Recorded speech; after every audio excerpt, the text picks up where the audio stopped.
Dr. Tempe Champion here. Hello, and thank you for listening today.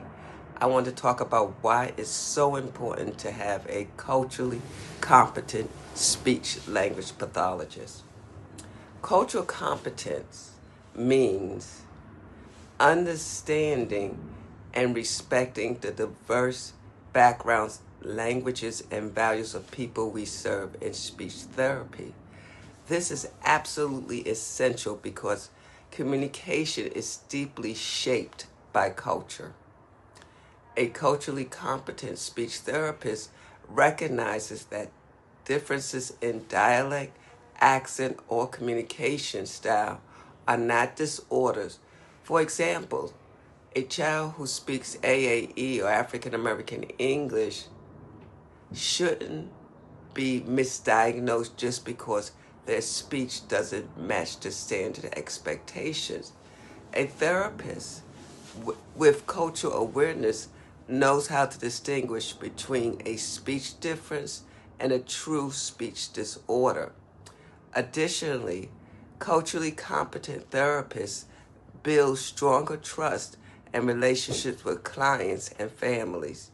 They create a safe space where individuals feel understood and respected, which directly impacts treatment outcomes. Therapy becomes more relevant and effective and also empowering. Ultimately, cultural competence isn't just a bonus, it's a responsibility. It ensures equity in care, prevents bias in diagnosis, and helps every individual feel seen, heard, valued, and just seen. This is really interesting to me because that's how I got into speech pathology. I am from New York City. I went to school in Boston, Massachusetts, and realized, like, wait a minute, I speak differently than the kids and the students here. So I went for a speech evaluation. I went for the evaluation, and when I found out was I spoke a dialect. I spoke a New York dialect, and I spoke African American English. And the therapist or the speech pathologist told me, girl, ain't nothing wrong with you. You just speak a dialect.